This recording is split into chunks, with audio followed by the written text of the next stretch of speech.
Et quand je remplace, donc je vais obtenir ceci. Donc, ça va me faire Q1, 2 égale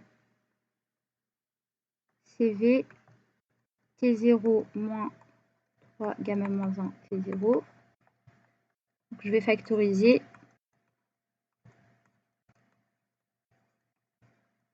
Et voici ce que j'obtiens. Donc cette fois-ci, en fait, c'est très similaire à ce que j'avais avant, mais c'est inversé à l'intérieur de la parenthèse.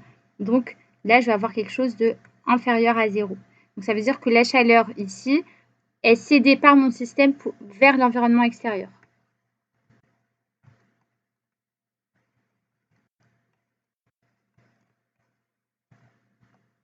Donc la chaleur, on peut dire aussi l'énergie thermique, d'accord ?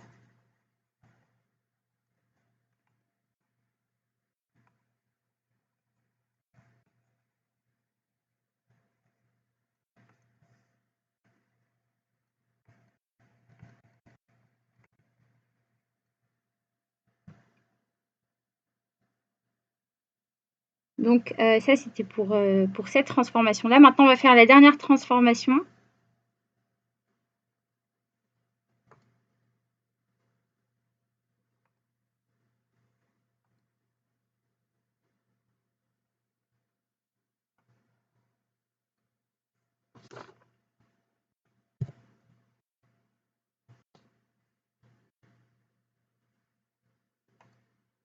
Voilà, donc la dernière transformation, on avait entre 2 et 0.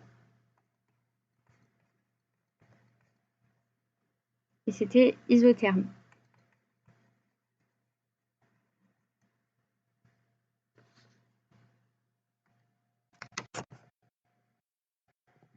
Pour une transformation isotherme, on a toujours delta U qui est égal à 0. Donc la variation d'énergie interne qui est nulle.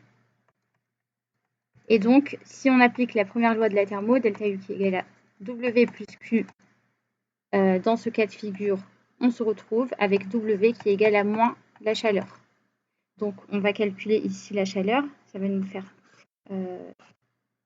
donc aussi le calcul pour le travail.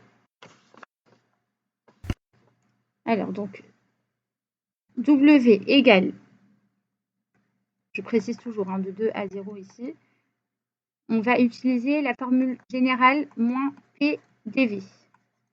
Donc ça, c'est la formule générale du travail. Ensuite, on précise aussi les bornes, pas oublier, donc entre l'état 2 et l'état 0.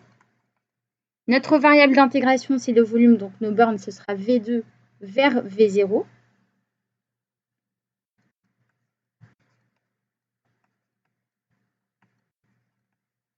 Maintenant, une fois qu'on veut intégrer, la pression, c'est une fonction qui n'est pas constante. On est dans un cas isotherme non isobar, donc la pression est une fonction qui varie.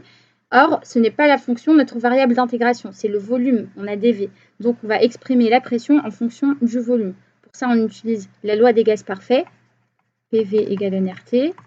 Donc, V, c'est égal à nRT sur V. Donc, je prends ça, je le remplace à l'intérieur. Je peux le faire parce que la température est constante, ici, vu qu'on est dans le cas isotherme. Donc ça me fait moins nRT intégrale de V2 à V0 de 1 sur V dV. Donc j'ai sorti toutes les constantes, la température étant une constante, je l'ai sorti aussi. Et maintenant, je suis capable d'intégrer 1 sur V. Donc ça, c'est égal moins nRT. Donc la primitive, c'est ln de V. Et je vais entre V2 et V0.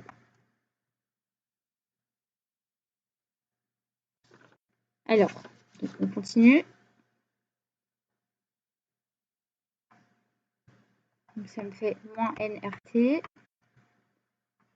ln de V0 moins ln de V2. Et je vais remplacer V2 par ce que j'ai comme valeur. Donc ça me donne... Mais avant de remplacer par ce que j'ai comme valeur, je vais d'abord faire le ratio. Donc j'applique la loi mathématique. Je rappelle encore une fois que ln de A moins ln de B, c'est égal à ln de A sur B. Donc là, c'est ce que je vais appliquer. Moins nRT, ln de V0 sur V2. Or, on avait noté au départ donc, que V2, pardon, c'est égal à V0 sur 3. Donc, je vais remplacer.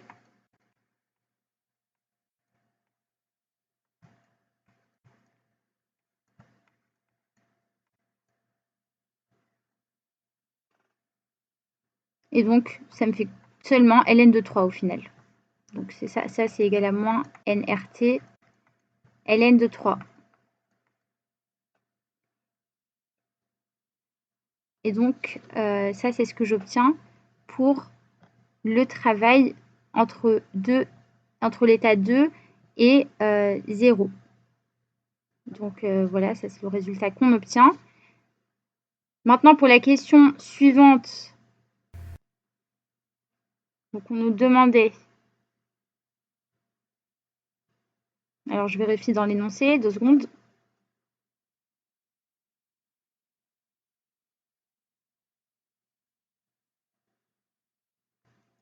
Juste une remarque avant de passer à la question suivante. En fait, dans la question suivante, on nous demande seulement de faire le calcul du travail du cycle total et de la chaleur totale. Ce sera juste des sommes.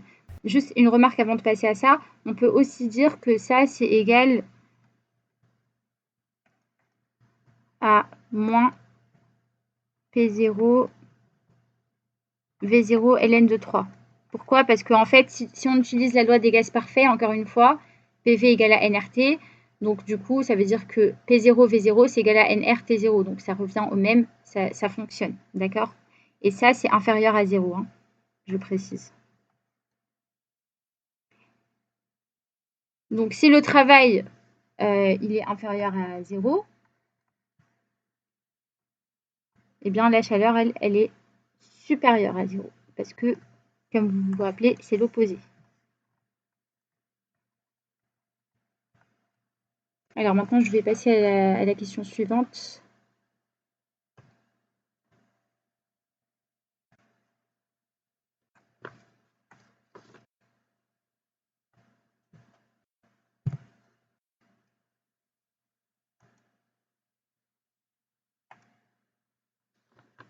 La question suivante, on nous demande de faire le calcul du travail résultant, donc travail du cycle.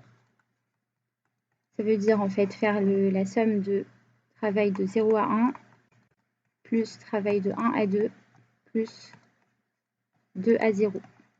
Donc tout ce que j'ai à faire, c'est de remplacer ce que j'avais et voilà. Juste une information intéressante avant de remplacer. Du coup, on sait que le travail 1,2, c'est égal à 0 parce que c'était isochore ici. Le travail d'une transformation isochore est toujours nul. Donc, en fait, je vais prendre juste les valeurs que j'avais pour ces deux-là. Et lorsque je remplace, voici ce que j'obtiens.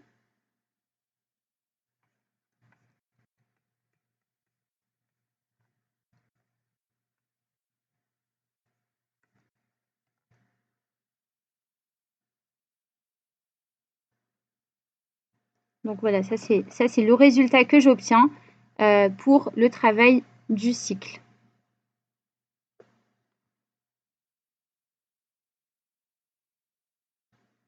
On peut aussi aller plus loin. On peut remplacer le CV entre parenthèses T1 moins T0 par le résultat final qu'on avait, si vous vous souvenez, parce qu'on avait dit que T1 c'était égal à 3 à la puissance gamma moins 1 fois T0. Donc on va aussi procéder à ce remplacement et ce qui va nous donner au final ceci.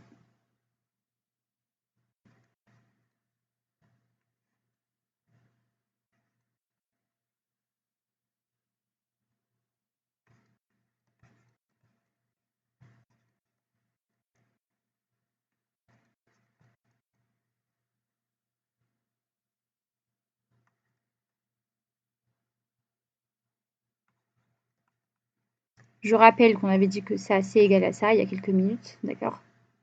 Donc ensuite, on continue à simplifier l'équation.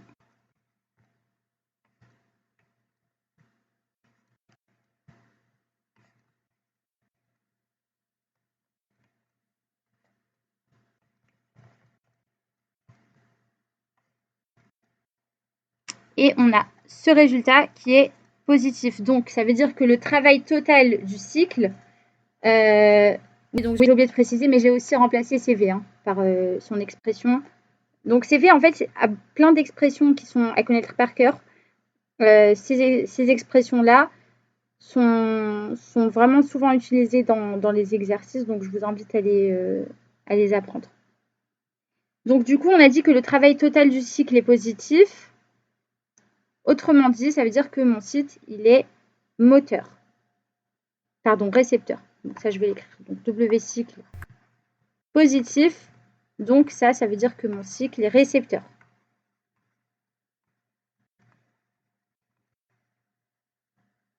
C'est l'exemple, par exemple, du frigo. Le frigo, c'est un cycle récepteur. A contrario, le moteur, lui, c'est un cycle qui est moteur.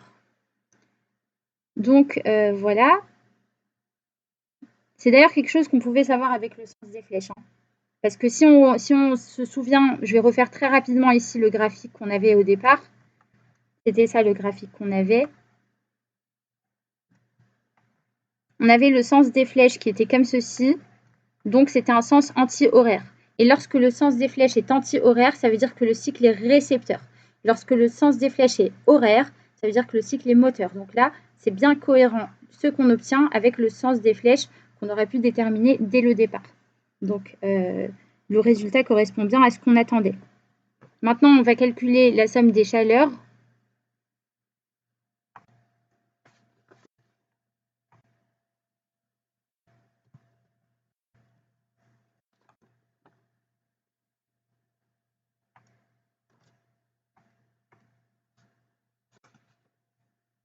Alors, donc, Q cycle, c'est la somme de toutes les chaleurs qu'on avait, donc 0, 1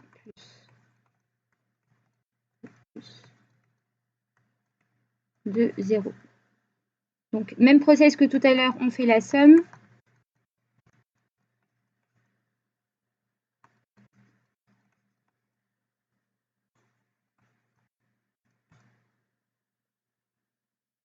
Donc, voilà ce qu'on obtient. Et on se rend compte que ça, en fait, c'est égal à moins ce qu'on avait tout à l'heure. Donc là, on se rend compte que dans ce cas particulier de cet exercice, donc, la chaleur totale du cycle, elle est égale à moins le travail total du cycle. Autre chose, si vous vous amusez à calculer delta U, vous allez trouver automatiquement 0. Pourquoi? On s'y attendait de toute façon. Parce que pour un cycle, par définition, delta U, c'est toujours égal à 0. Ça fait partie des définitions d'un cycle en thermodynamique. Donc, voilà. Donc, du coup, ici, ce qu'on peut rajouter, étant donné que la chaleur, c'est égal à moins le travail, ça veut dire que c'est inférieur à 0. Et donc, le système, cette fois-ci, global, il va céder de la chaleur, de l'énergie thermique à l'environnement extérieur. Voilà, donc du coup, il reçoit le travail. Je vais d'ailleurs écrire une phrase par rapport à ça. Donc, le système cède de l'énergie thermique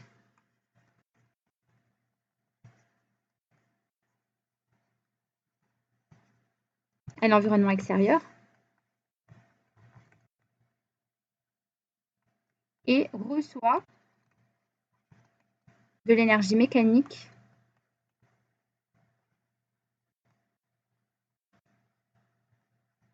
de l'environnement.